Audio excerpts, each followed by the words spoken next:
Welcome, and I want to appreciate you, and also want to thank God for the opportunity you and I have to share a few things together. I will be talking on marriage, and I'll be talking about family affairs. And I'm going to start with the fact that in a unique family that is filled with happiness, joy of the Lord, in a family where husband and wife have come together to agree on a common ground that they want their home to be lovely, a blessed family where everybody is enjoying the grace of God that is embedded in marriage. We'll be talking about this happy family, such a wonderful family. And I want to say this: any happy family must experience a true love, a sacrificial love, love that has to stay, and you predetermined intentionally that you want to sacrifice in every aspect of life to your partner, to your children, and that helps the marriage to stay on a stable ground. But like I said, we are going to be treating love, how important love is. Can we go in depth into it without not first of all divine what love is? I'd love to start by divining it literally, but I'm going to go divine because God instituted marriage and the standard He has given unto it for us to be able to enjoy our marital home. I will divine love biblically. Let us look at the biblical definition of love. The Bible provides a profound definition of love. In 1 Corinthians chapter 13, verse 4 to 7, I will read.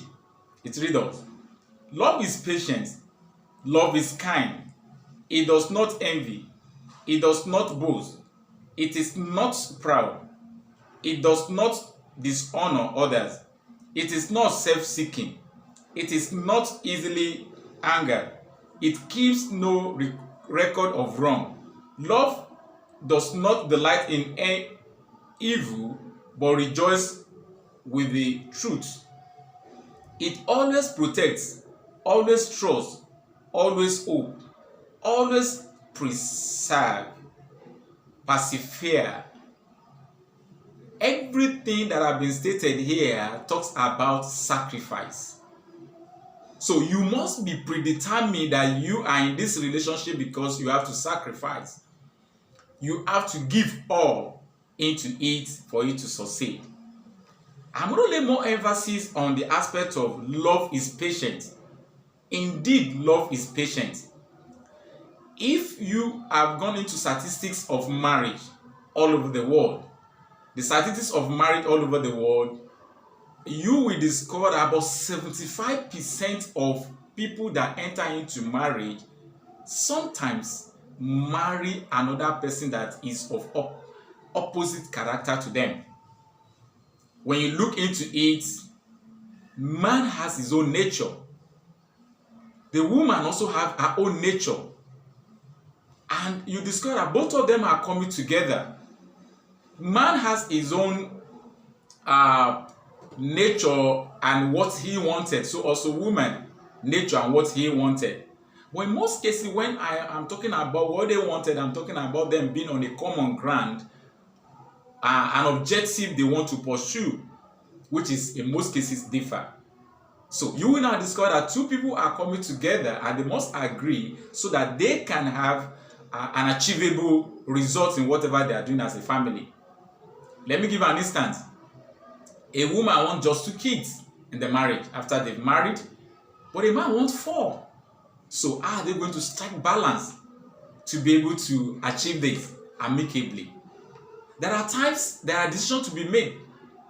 Woman is looking at it from another angle, man is looking at it from another angle. how are they going to achieve a common ground so that they can move on and rejoice over what they want to do and also have a positive result? This is where patience comes in.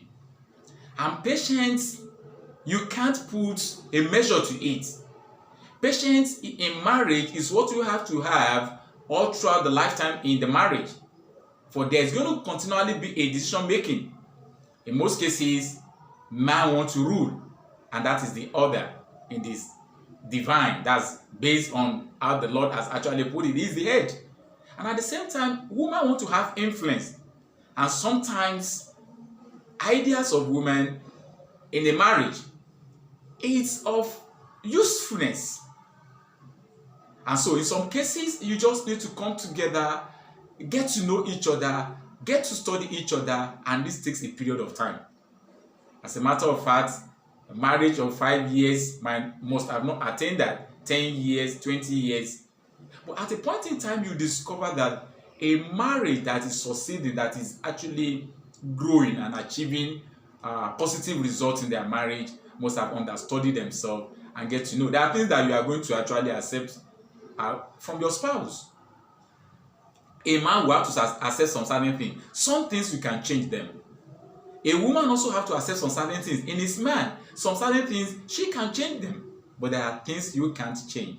So you have to find a level ground to actually work in cooperation, to actually work in harmony, to actually work in achieving results. And above all, patience along with forgiveness will give you a wonderful marriage. Will give you a blessed marriage. So please, I will say this: husband, love your wife. Wife, submit unto your husband. And if you can do this, you are going to achieve a lovely home. Your children are going to be happy. And I want to pray for you, husband and wife. Please don't think of divorce.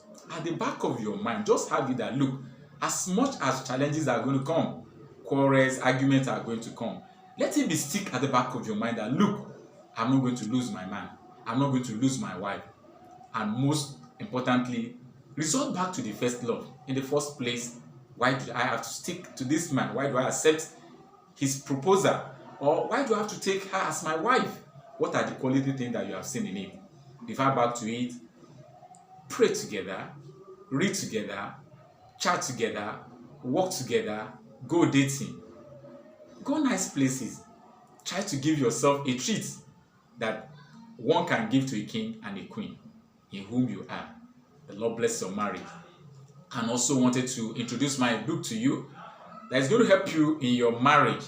Yeah, it's a book that's been compiled together, experience of 27 years in marriage. And the Lord has been faithful. Pick your copy.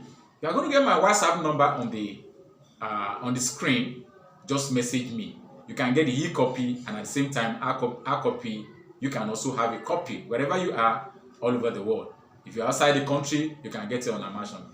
The title is When the Chips Are Down, Hold On to the First Love, written by Micah-Daniels, Gbenga. Get your copy and you'll be glad that you did. Have a blissful home. God bless you. I'll see more of you in my new episode. Thank you for watching. Bye.